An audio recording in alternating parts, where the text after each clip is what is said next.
ભારતીય સંસ્કૃતિ અને સનાતન ધર્મમાં ભગવાન વિષ્ણુને પાલનહાર માનવામાં આવે છે. જ્યારે જ્યારે પૃથ્વી પર પાપનો ભાર વધે છે, ધર્મની હાનિ થાય છે અને સૃષ્ટિ પર સંકટ ઘેરાય છે, ત્યારે ત્યારે ભગવાન વિષ્ણુ કોઈને કોઈ સ્વરૂપ ધારણ કરીને પૃથ્વી પર અવતરે છે. ભગવાન શ્રી વિષ્ણુના 10 મુખ્ય અવતારો પૈકીનો સૌથી પ્રથમ અવતાર એટલે મત્સ્ય અવતાર. હિન્દુ પંચાંગ અનુસાર ચૈત્ર માસના શુક્લ પક્ષની ત્રીજના દિવસે મત્સ્ય જયંતી ઉજવવામાં આવે છે. મત્સ્ય અવતારની પૌરાણિક કથા જાણીએ. મત્સ્ય પુરાણ અને શ્રીમદ ભાગવત મહાપુરાણમાં મત્સ્ય અવતારની રોચક કથાનું વર્ણન જોવા મળે છે. કથા અનુસાર પ્રાચીન કાળમાં દ્રવિડ દેશના એક અત્યંત ધર્મિષ્ઠ અને પ્રતાપી રાજા હતા, જેનું નામ સત્યવ્રત હતું.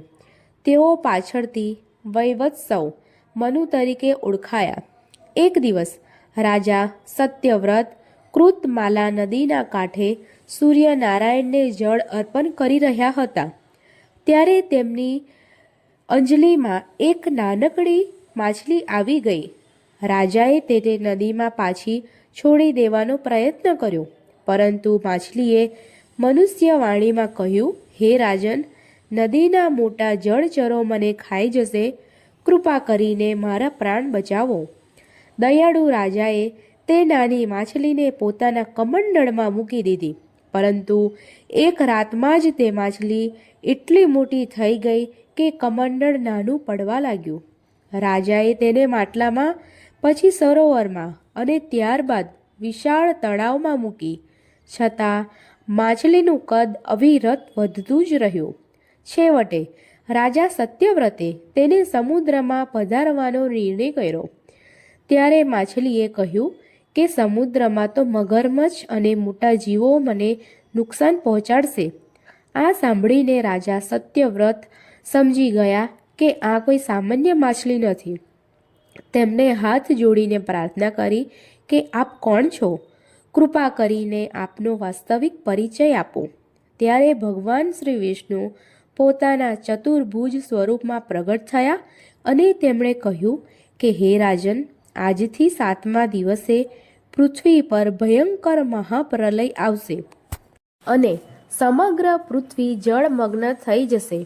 મેં સૃષ્ટિના બીજને બચાવવા માટે આ સ્વરૂપ ધારણ કર્યું છે. હું એક વિશાળ નૌકા મોકલીશ. તમે સપ્તર્ષિઓ, ઔષધિઓ, બીજ અને દરેક જીવજંતુઓની એક એક જોડી લઈને તે નૌકામાં બેસી જજો. 7મા દિવસે ભયંકર જળ પ્રલય આવ્યો. વચન મુજબ વિશાળ નૌકા આવી. મનુએ વાસુકી નાગનો દોરડા તરીકે ઉપયોગ કરીને તે નૌકાને ભગવાન મત્સ્યના વિશાળ શિંગડા સાથે બાંધી દીધી.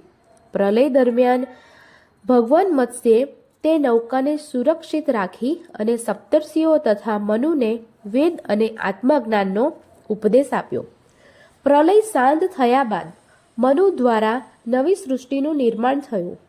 આ ઉપરાંત બીજી એક કથા મુજબ હયગ્રીવ નામના અસુરે જ્યારે બ્રહ્માજી પાસેથી વેદોની ચોરી કરી તેને સમુદ્રના ઊંડાણમાં છુપાવી દીધા હતા, ત્યારે પણ ભગવાન શ્રી વિષ્ણુએ મત્સ્ય અવતાર ધારણ કરીને હયગ્રીવનો વધ કર્યો હતો અને વેદોનું રક્ષણ કરી બ્રહ્માજીને પાછા સોંપ્યા હતા. મત્સ્ય જયંતીની ઉજવણી અને પૂજા વિધિ. સમગ્ર ભારતમાં, ખાસ કરીને ભગવાન શ્રી વિષ્ણુના મંદિરોમાં મત્સ્ય જયંતીની ભક્તિભાવપૂર્વક ઉજવણી કરવામાં આવે છે. ભક્તો આ દિવસે વ્રત રાખે છે અને માત્ર ફળાહાર ગ્રહણ કરે છે. સૂર્યોદય પહેલાં જાગીને પવિત્ર નદીમાં સ્નાન કરવાનું વિશેષ મહત્વ છે. ભગવાન વિષ્ણુ અથવા મત્સ્ય નારાયણની મૂર્તિને પંચામૃતથી સ્નાન કરાવવામાં આવે છે. તેમને પીળા ફૂલ, તુલસી દળ, ચંદન અને નૈવેદ્ય અર્પણ કરવામાં આવે છે. આ દિવસે ભક્તો ઓમ નમો ભગવતે વાસુદેવાય મંત્રનો જાપ કરે છે. વિષ્ણુ સહસ્ત્રનામ અને મત્સ્ય પુરાણનો પાઠ સાંભળવો અત્યંત પુણ્યદાયક મનાય છે.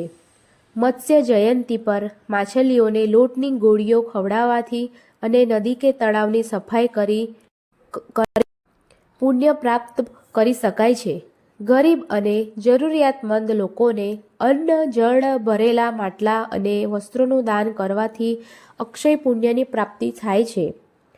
મત્સ્ય જયંતિ માત્ર એક ધાર્મિક ઉત્સવ નથી, પરંતુ તે ઘણા ગૂઢ સંદેશાઓ આપે છે.